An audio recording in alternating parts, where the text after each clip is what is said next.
ओम शांति। 1 दिसंबर की मुरली का सार है। बाबा ने हम बच्चों को कहा कि इस समय बाबा हमें रूहानी ड्रिल सिखा रहे हैं और इसी ड्रिल से हम मुक्ति धाम शांति धाम में चले जाएंगे।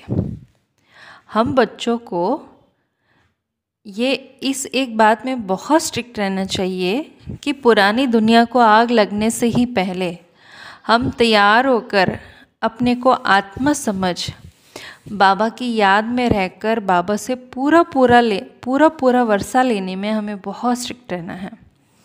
नापास नहीं होना है। जैसे स्टूडेंट नापास होता है तो वो समझता है कि हमारा 1 साल खराब हो गया, लेकिन बाबा तो कहते कई ऐसे भी होते हैं जिनको पढ़ाई पे ध्यान नहीं है, नहीं पढ़े तो क्या हुआ। लेकिन बाबा कहते हमें उन पे ध्यान नहीं देना है, अपनी पढ़ाई में हमें बहुत स्ट्रिक्ट रहना है। टीचर ऐसा ना कहे कि लास्ट में कि आप तो बहुत टू लेट हो गए, बहुत देरी से आ गए या बहुत देर हो गई, जहाँ कुछ भी नहीं कर सकते। इसलिए इस एक बात में हमें अपने आप पे बहुत स्ट्रिक्ट रहना है। तो ये रूहानी हमारी पाठशाला भी है जहाँ बाबा रूहानी ड्रिल सिखाते हैं। तो बाबा ने कहा कि शिव बाबा सुप्रीम टीचर है, नायाब टीचर है। तो बच्चों के कल्याण अर्थ ही बाबा हमें ये सारी पढ़ाई पढ़ाते हैं। और सबसे विशेष बात यह है कि बाबा ने ये विद्या कहीं किसी से सीखा नहीं है। दुनिया में तो कोई स्कूल आदि भी नहीं गए हैं, लेकिन स्वयं शिव बाबा ऐसे हैं जो सर्व को सिखाने वाले हैं, रूहानी ड्रिल सिखाते हैं। वो जिस्मानी ड्रिल सिखाते हैं संसार में, यहाँ तो शरीर की तो कोई बात ही नहीं है। तो संसार में ऐसा कोई, बाबा ने कहा ऐसा कोई नहीं होगा जो अपने फॉलोअर्स को, अपने स्टूडेंट को कहे कि रूहानी बच्चों अब आपको वापस घर चलना है। सत्य को बाबा ने बहुत याद किया कि वो आने वाली नई दुनिया जो होगी जहाँ हमने बहुत सुख देखा है, और बाबा ने कहा वो हमारा एम ऑब्जेक्ट भी है, वो फूलों का बगीचा है। तो बाबा हमें इस समय कांटों से फूल बना रहे हैं। तो हम बच्चे ये नहीं कहेंगे कि बाबा निश्चय कैसे करें। अगर संशय है तो विनश्यंती है। अगर स्कूल ही छोड़ दिया, मुरली सुनना ही छोड़ दिया तो आत्मा का घाटा शुरू हो जाता है और पद भी बहुत कम मिलेगा। प्रजा में जाने के बाद भी पद बहुत कम मिलेगा फिर। तो इसलिए पढ़ाई पे अटेंशन। और ये ड्रिल तो सिखाया शिव बाबा ने, ये कृष्ण ने ये राजयोग नहीं सिखाया, ये ड्रिल नहीं सिखाया है। इसे समझाने में भी बाबा ने कहा समय लगता है। और आज पूरी मुरली में बाबा ने हमें बार बार ये एक टाइटल दिया कि आप राज ऋषि हो। तो आप कहीं पर भी घूम फिर सकते, कोई बंधन नहीं है। लेकिन बाबा कहते हैं कि पर हम बच्चों को ये निश्चय है कि बेहद का पिता इस समय सर्विस के लिए आए हैं, और टीचर है तो वो हमारा पिता भी है। तो टीचर अपने ही बच्चों से फीस तो नहीं ले सकते। भले आज हम कुछ भी करते हैं तन से, मन से, धन से, वो हम बाबा को देते नहीं हैं, उल्टा हम उसके बदले में बाबा से कई जन्मों तक के लिए रिटर्न ले लेते हैं। तो दुनिया में भी जो दान पुण्य करते हैं उससे तो और उतरने वाला ही जन्म मिलता है। लेकिन इस समय जो हम करते हैं वो चढ़ती कला में जाने के लिए, क्योंकि आत्मा को हर कर्म का फल तो मिलना ही है। और बाबा हमें 21 जन्मों के लिए दुख से दूर करने के लिए इस समय पढ़ाते हैं। तो इसलिए बाबा ने कहा भले यहाँ पर नंबरवार पद मिलेगा सबको, लेकिन हम क्या बन रहे हैं, क्या बनने वाले हैं, इस बात की हमें बड़ी खुशी होनी चाहिए। तो बाबा ने कहा कि असल में देखा जाए तो काम चिता पर चढ़ने से ही दुख की शुरुआत होती है, और इस समय तो अति दुख भी है। तो संसार के आदि मध्य अंत के बारे में तो कोई नहीं जानता, ऋषि मुनि भी नहीं जानते। तो बाबा इस समय हमें त्रिकालदर्शी भी बनाते हैं। और विशेष बाबा ने आज एक बात कही, धारणा की बात, अटेंशन की बात, कि कई बार माया कैसे वार करती है ये भी हमें समझने की क्षमता रखनी चाहिए।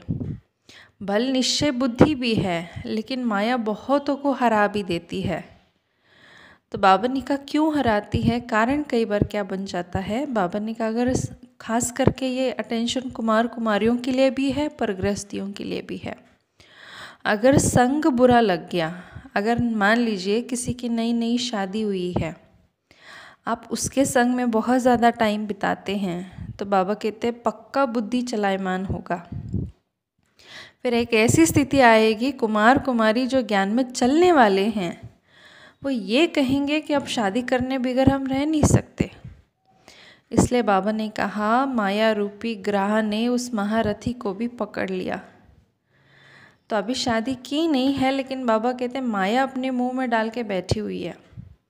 स्त्री रूपी माया खींचती रहती है और धीरे धीरे माया हब भी कर लेती है। कोई गफलत करते हैं या देखने से ही बुद्धि ऐसी चलायमान हो जाती है।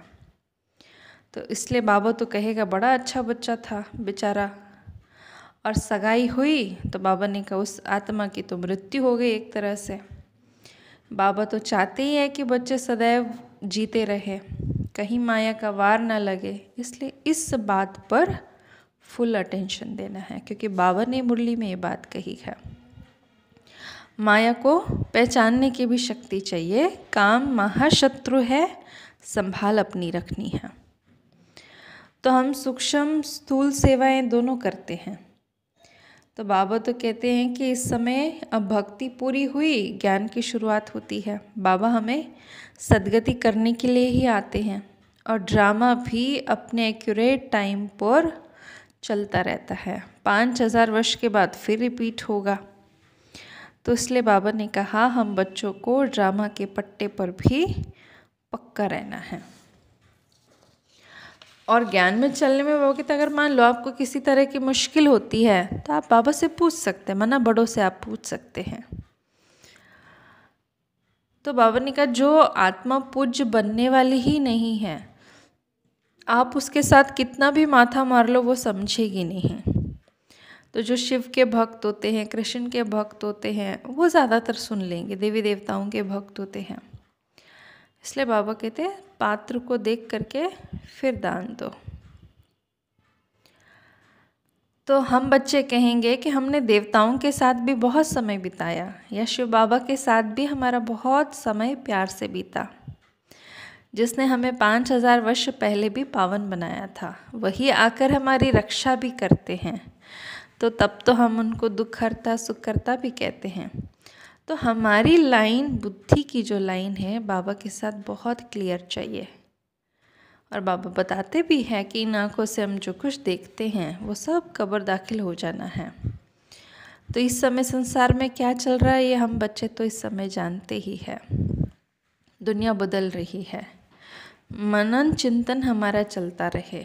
अपना श्वास हमें व्यर्थ नहीं गंवाना है।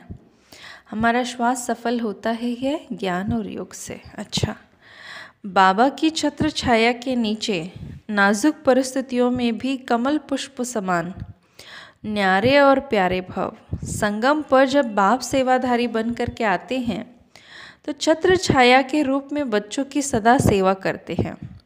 याद करते ही सेकंड में साथ का अनुभव होता है। यह याद की छत्र छाया कैसी भी नाजुक परिस्थितियों में कमल पुष्प के समान न्यारा और प्यारा बना देती है। मेहनत नहीं लगती है। तो बाबा को सामने लाने से, स्वस्थिति में स्थित होने से कैसी भी परिस्थिति परिवर्तित हो जाती है। स्लोगन, बातों का पर्दा बीच में आने ना दो तो बाप के साथ का अनुभव होता रहेगा। ओम शांति।